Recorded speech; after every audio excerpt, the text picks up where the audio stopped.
Okay, we're in the middle of the dinim of Kiddush. That's what we started last week. Okay, we said that everybody, men and women, are all obligated in Kiddush, even though it's a mitzvah connected to time. But the fact that it says Zachar and Shamar, make Kiddush and don't desecrate Shabbos, because women are obligated in the negative commandment, they're also obligated in the positive mitzvah, so therefore women have a biblical obligation to make Kiddush. We discussed the biblical obligation is basically by saying Mekadosh Shabbos, or like we spoke by Luchpension, Ladiknesh Shabbos Kiddush. Mentioning something of Shabbos is the biblical Kiddush. Then you have to do it over a cup of wine. Now, what's the best time to make Kiddush? Is as soon as possible. Dr. Rabbi says that in Shchunoch also. The best time to make Kiddush is as soon as possible to bring in the Kiddush of Shabbos. Now, if somebody brings Shabbos in early, like we learned, you could bring Shabbos in from what's called Plaga Mincha, an hour and a quarter of halachic hours before sundown. So once you bring Shabbos in, you're allowed to make Kiddush. You're allowed to make Kiddush. Now there's a whole question comes up a lot of times in Chabad houses about, can you make Kiddush before Ma'ariv? A lot of times people have an event, a Friday night dinner, and the people are not shaykh to daven Ma'ariv with a minyan. So maybe later they'll make a minyan for Ma'ariv, but can they make Kiddush first and then eat the meal, and then they'll daven Ma'ariv later? So halachically you could do it. It says it's not a great thing to do because sometimes you get so tired from the meal you fall asleep and you forget about davening Ma'ariv. This isn't halacha. But halachically, technically, you can make Kiddush before Ma'ariv. It says in Kabbalah you don't do it like that. But Kabbalah is brought down not to do it. But because there's an order. You daven Ma'ariv and then you make Kiddush, and there's a certain order. Now, you're not allowed to eat before Kiddush. Okay? Now, for a woman, that beginning of Shabbos is as soon as she benches licht, she's not allowed to eat or drink. Okay? Which includes everything. In our custom, especially, we don't drink even water before Kiddush. Now, this din, by the way, of not eating before Kiddush or drinking before Kiddush applies only to people over bar and bas mitzvah. It says in Shulchan Aruch that kids under bar and bas mitzvah are allowed to eat or drink before Kiddush. That doesn't mean a 12-year-old boy should make a habit of mitzvah of eating dafka before Kiddush. But the bottom line is, the whole din of not eating or drinking before Kiddush applies only to people that are obligated in the mitzvah, and therefore it applies only to bar and bas mitzvah kids. But the other kids would be allowed to do it. Okay, Kiddush and Machman, okay, not even to drink water. Okay. Now, there's a whole bunch of dinim. What happens if somebody messes up the order of Kiddush? How do you make Kiddush? You have, by the way, this time it's interesting, the Shalom Aleichem Eishes Chayil, some poskim bring down, the minig is to stand by it. When you say Shalom Aleichem and Eishes Chayil. What's interesting... Women also have to stand? No. Do women have to say it also?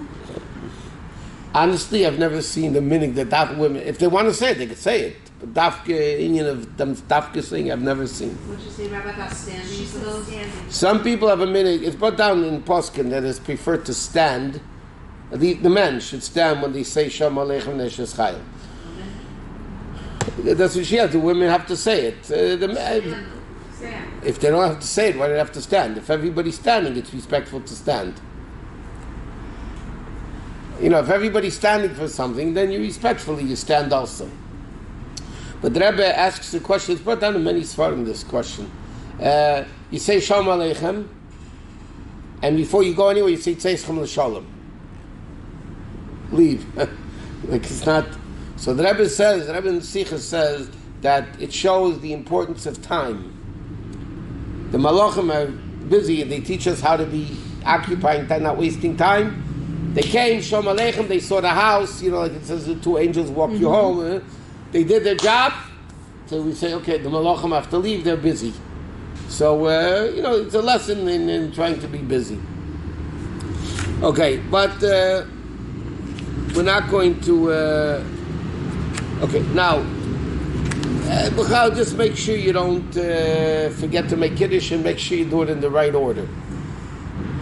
Okay, now discuss things like this. When Kiddush is made, so even though a woman technically has to make Kiddush, but the din is, if you hear Kiddush and answer Amen, you don't say Baruch Hu V'Ruch Shmei, you just answer Amen, you're Yaitse Kiddush.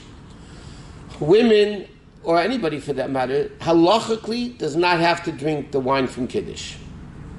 As long as the one making Kiddush drinks the wine, the proper amount, we'll soon discuss. So it's customary and it's preferred that people should drink wine from Kiddush. But if somebody, for whatever reason, can't tolerate wine or grape juice or whatever, there's no obligation that they have to drink from the kos of Kiddush. As long as the one that made the Kiddush drinks the proper amount, everybody is yaitz. The minig is that you try to get from the cup of Kiddush. Now, our minig is, the Rabbi brings on, this is interesting because it's different than the rest of the world. By wine of Kiddush, our minig is the women don't make a very priyagafen. By the Hamaitzi, our minig is that they do make Hamaitzi on the Lechem Mishnah.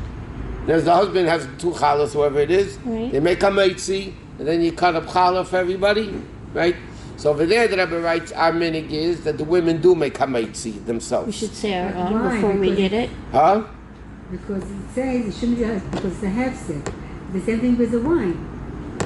They did the same thing. We just discussed it, yeah.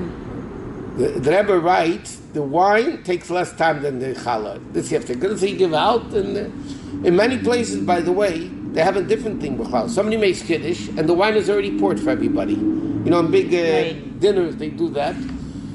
That's also good. Number one, they say, halachically, even if you don't drink from the wine, is good. But the fact that the wine was out and you made Kiddush, so it's all part of that. Does anybody have, Rabbi, a Toyota Highlander? They left their lights on. No? What color? Celia. It's a Toyota Highlander. That's mine. Run across the street? Yeah. Thank you. Thank you. Thank you. Thank you so much. Huh? I'm going to check also because I think I might have done that too, but I'm on the other street. Anyway, so the Rebbe writes that why? Because in the Mishnah Berurah, like the Litvish should do the opposite, and the wine they make a bracha not on the meitzi. But the Rebbe writes because the meitzi portion takes time. It's probably more than that because the Rebbe writes the wine it goes quickly and the chali have to cut and this and that. Right, but so you're saying that after it's cut, that on a piece that we get, we should you say make your own hametzi? hametzi, yes. I've never done that. Okay. I didn't know that. Even if you have to say amen on the bracha. So there's 2 aspects. Okay, we didn't get to Lechem Mishnah, but there's 2 aspects. There's one making a bracha on 2 chalas, and the way the Rebbe holds, and that's obviously halacha, that even if you didn't wash yet, let's say you make Kiddush, okay, for whatever reason is the husband washed and the woman's not ready to wash yet for whatever, yeah? So, and he doesn't want to wait because he already washed, you know, it's a hefsek, he doesn't want to wait. So if he makes a meitzi on Lechem Mishnah and the woman didn't even wash yet, she fulfills the obligation of Lechem Mishnah. By hearing him say hameitzi over 2 chalas, the obligation of Lechem Mishnah was on. Later on? Yeah. Okay. Sorry. The obligation of Lechem Mishnah was fulfilled. Wow. Then you have a separate, you have to make a bracha on hameitzi because you're eating a hameitzi. There's 2 aspects. There's the Lechem Mishnah aspect, and then there's the hameitzi aspect. So Lechem Mishnah, the yaitze, just by listening to the bracha of somebody making hameitzi. And then, by the way, while we're on this topic, it's another interesting thing. People don't realize this. Anytime you wash on Shabbos, you need Lechem Mishnah. If you're, let's say, going on an eating binge, you're going to wash 10 times on Shabbos, let's say, you need to have Lechem Mishnah each time. So let's say you're in a place where they have Shalosh Hudas, and you're making a meitzi, you're washing for Shalosh Hudas, you need 2 chalas. You wash a 4th time, 5th time, any time the Alter Rebbe says, Kol Suda, V'Suda, any meal that somebody's eating chal on Shabbos and your Yom Tov for that matter, you need to have Lach Mishnah. Not Milav Malka. No. Milav Malka is no chiyuv at all. It was interesting. The Rebbe was more makpid. The Rebbe was more particular to wash for Milav Malka than he was for Siddur Shabbos. So a lot of times the Rebbe didn't wash Shabbos during the day. Really? He was there to with Mezainis. There's a whole thing without the Rebbe with that. But Milav Malka, they say that the Rebbe always washed. Why? It has to do with Mashiach, whatever. Okay, our minig is coming back to Kiddush. Our minig is that when you make Kiddush, you stand. Friday night for sure. The truth is Shabbos day also, even though everybody says the Rebbe sat, but that was only better for Brain, the Rebbe sat because he didn't want everybody to get up. When the Rebbe made Kiddush privately, they say he stood. Shabbos day when the Rebbe made Kiddush. So both. Nighttime Yeah, and nighttime and daytime. Wow. Now, the proper way, I mean, this doesn't apply so much to women unless if they're making their own Kiddush. The Kiddush cup has to hold at least 3 ounces. Okay? It needs to hold 3 ounces. The Kiddush cup must be filled. It has to be full. Our minig is that we overflow it. By Havdalah, everybody does it. Right. But the minig by us, they tell there's a story, this is what I heard. The Rebbe and the Rebbitzin were once eating in the library, Shabbos day or whatever it was, or Friday night, I don't remember what it was, and one of the guys working there poured the becher, and he filled it to the top, but he didn't overflow it. And the Rebbe was waiting, didn't say a word, the Rebbe was waiting, the Rebbitzin was waiting. After a few minutes, the Rebbitzin turned to the Bacher, whoever it was, the Bacher, and he said, by uns 40 megis Tiber. By us, the customers, you overflow. And the reason for that is it's simin bracha. That's why by Havdalah it says in Shulchan Aruch the minig is to overflow it. You want to show that there's an abundance. We're not cheap, and the Baruch Hashem there's an abundance. So even though in Shulchan Aruch it says it by Havdalah, but Lepel we do it by Kiddush also. Anyway, so the cup needs to be at least 3 ounces. It has to be not broken, not chipped, it has to be complete. There's a whole question in Halacha about using paper cups for Kiddush. The Apostle, Moshe Feinstein, others have chuvas that you really shouldn't make Kiddush on a paper cup. Why? Because it has to be a proper cup, and a paper cup, disposable, is not a real cost. It's not a real cup. So they hold, obviously, if there's no choice, there's nothing else, you could do it. But l'chatchila, you should take a proper cup, that's made of metal, glass, whatever it is, rather than disposable ones. What? I see a lot of women going and washing their husband's cup before, even though it's been clean anyway, but they'll always wash it. We're going to get to that then in a second. What? On Pesach, when a big stone and you don't have a cup, it should look like a cross. You use a disposable one. It's not okay. You mean the ones that look, but they look metal? Yeah. They look real. It's a fake world. It's everything fake. I said you're allowed to make Kiddush. They said l'chatchila this, but even that looks more choshev than a paper cup. Or plastic, a clear plastic. Yeah, it looks more nice. prominent. That's not a problem. What? How about cups that have like indentations around it or like a lip around it? Does any of that matter? As long as the vessel, give me this bottle a second, please. I'm not going to take it. I'm not going to drink it. Don't worry. Okay. If this would be the problem is you can't make Kiddush on it because it's a narrow top. Okay. But you see, there's designs, there's indentations, there's all that. Yeah. If you have a cup like this, okay, it's 100% good. The cup is whole. It's not broken. It's complete. It doesn't matter if there's designs on the inside or the outside, as long as the cup is not broken, chipped, or not complete. Like it sometimes has a lip on top. Or most bechers have a lip around the top.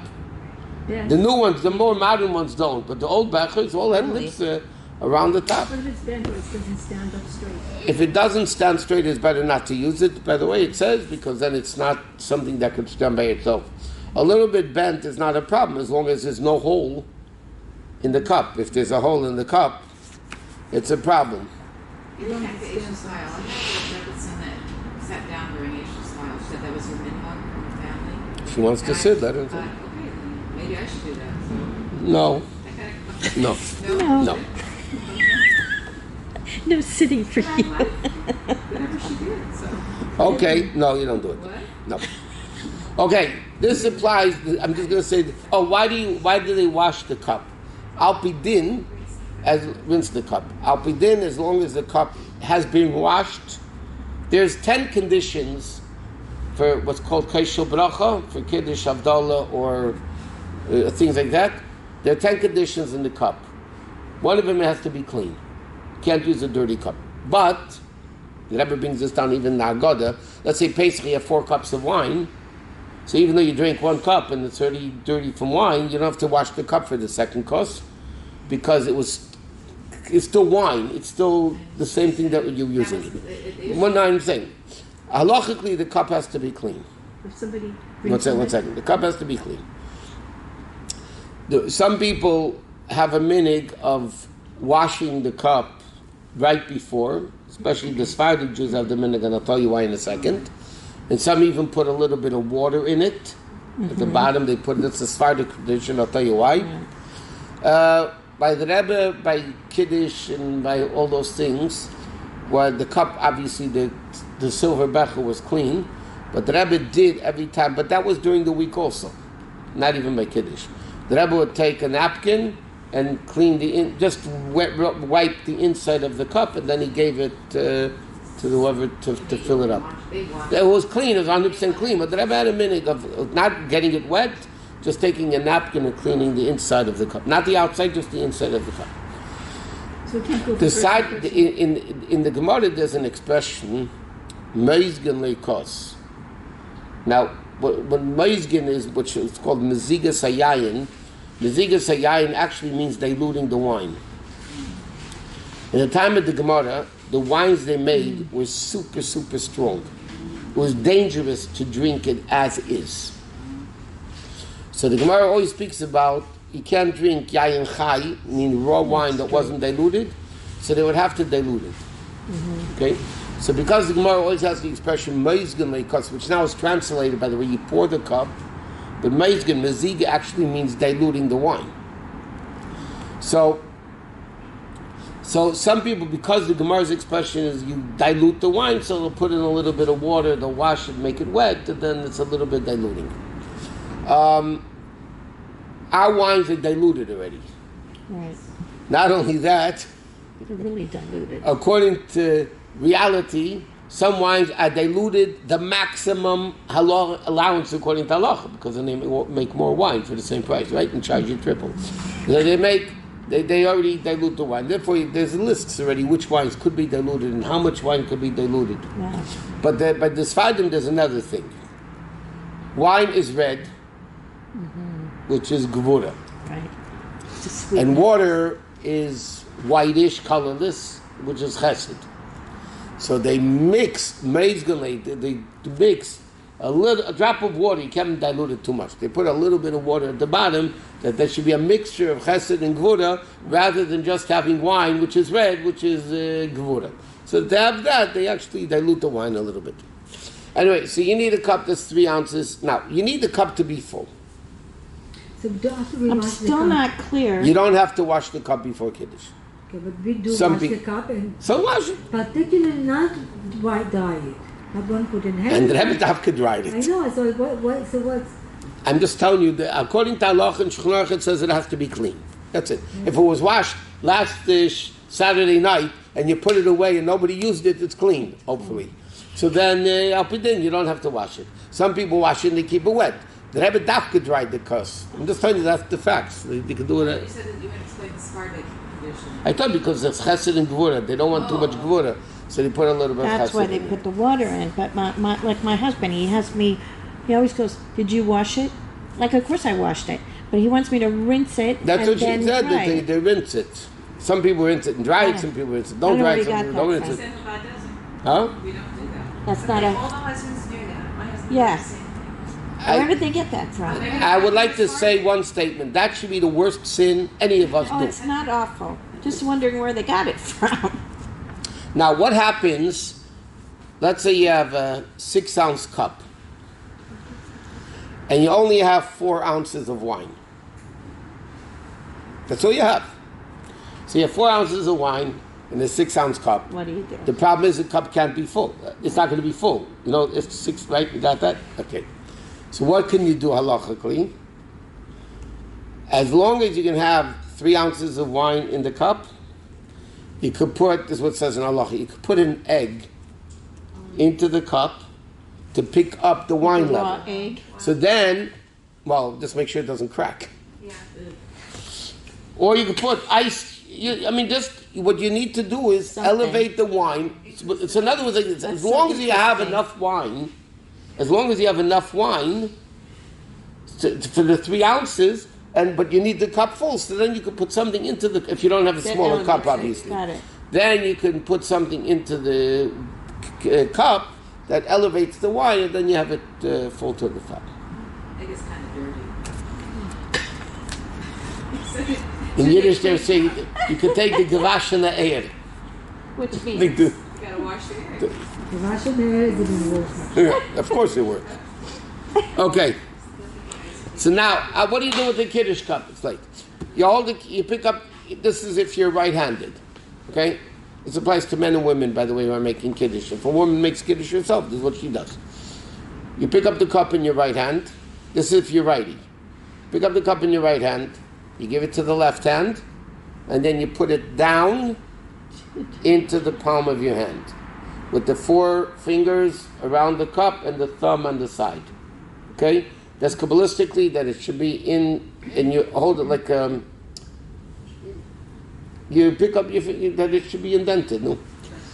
So that, and then you, It's like Havdalah. same thing, Kiddush Havdalah, the Rabbi did that by benching, the Rabbi did that by the 4 cups in one Pesach.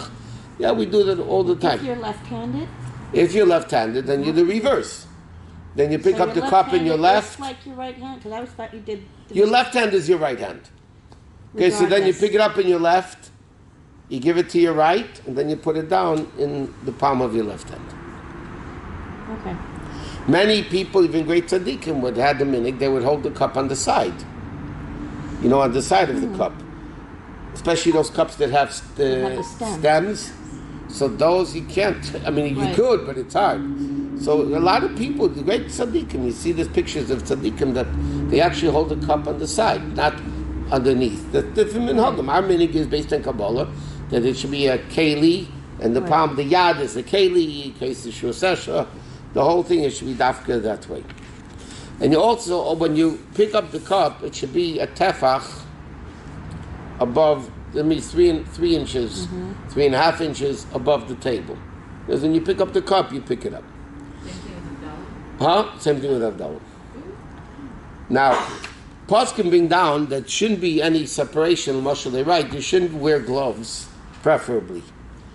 Not wear gloves when you're making Kiddush, that the cup should actually be in your hand, Do you feel it? if possible. But the other, if you did, is still good. Can I ask you a quick question? What? When you do Havdalah, do you stand or do you sit Stand.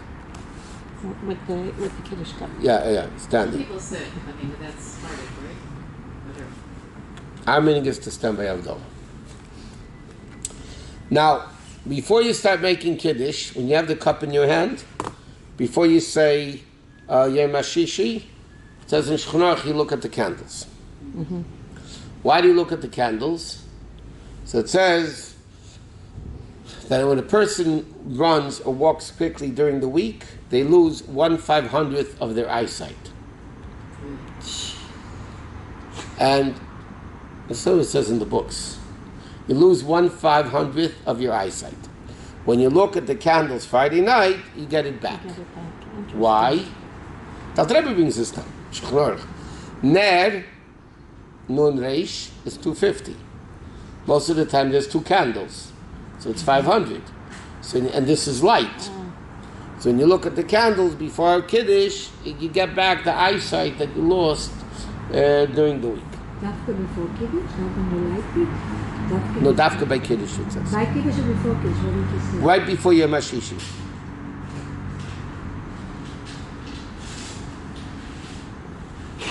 Some people look at the candles for the whole first Yom HaShishi paragraph, Eichulu, but we don't. We just look at it. Okay, then. Okay, by the way, even with the Evid though, if let's say you hold the cup in your left hand, let's say righty holds it in the left hand, or right, you don't hold it anyway. You hold the cup, you Yaitse Kiddush. I'll be din, even if let's say you didn't hold the cup, but the cup's in front of you on the table. It's not the best, but you Yaitse Kiddush even that way.